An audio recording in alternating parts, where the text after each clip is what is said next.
In today's video, we discuss whether in a post-COVID world, telemedicine licensing laws will be easier. Hi, I'm Michael H. Cohen, founding attorney of the Cohen Healthcare Law Group. We help healthcare industry clients navigate healthcare and FDA legal issues so you can launch or continue to scale your health and wellness product success. In previous videos, we talked about how some states changed the licensing rules during COVID and relaxed the requirement that physicians treating patients in their state be licensed in that state. We then talked about the second element on the telemedicine law checklist, which is whether the medical doctor must do a good faith, appropriate prior examination, and whether this has to be done in person or not. If you're a telemedicine company, then obviously your business model is going to be a lot more expensive if the medical doctors in your network, or maybe the nurse practitioners, have to see the patient in person. Next, we talked about the third element, which can be somewhat obscure or hidden, the requirement that the physician abide by the standard of care.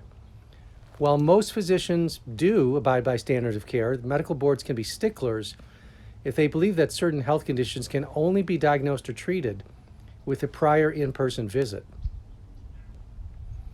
Last, we talked about how some states were granting limited exceptions, exemptions, or waivers to the requirement that the physician be licensed in their state, but that these exemptions, exceptions, and waivers could be time limited and could automatically expire when the declared state of emergency would be over. In a post-COVID world, is it possible that the liberalization of laws around telemedicine will not only end, but will snap back to pre-COVID borders?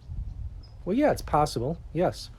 And practitioners and telemedicine companies alike should beware and should consult with healthcare legal counsel to beware of hidden legal and regulatory pitfalls. I think I said beware twice.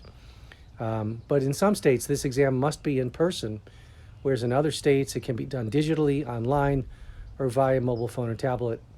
It's a moving landscape. Let's look at one more hidden legal trap in this video, and that is the quirky telemedicine law, which says one thing in one place, but then says another later. Here, our example is going to be from Georgia. It just happens to be quirky. Georgia law requires that the physician who provides care or treatment for a patient by electronic or other means shall make diligent efforts to ensure that the patient has been seen and examined in person by Georgia licensed physician, PA, physician assistant, or nurse practitioner at least annually. And it's unprofessional conduct in Georgia for a physician to provide treatment via electronic or other means unless a history and physical examination of the patient has been performed by a Georgia licensee. So at first blush, Georgia appears to allow a digital exam only. Pardon the pun, I don't mean digital, I mean digital as in electronic. But then Georgia clarifies that the law in fact does require at least an annual in-person physical exam. So that's just contradictory, but that's what they say. If you're interested in an early read on your healthcare business model, you'd probably benefit from a legal strategy session, which is how we like to get most clients started. And it's with a member of our attorney legal team. Thanks for watching. If you still have questions, click on the link below, CohenHealthcareLaw.com, to send us a message or book an appointment. Here's to the success of your healthcare venture. We look forward to speaking with you soon.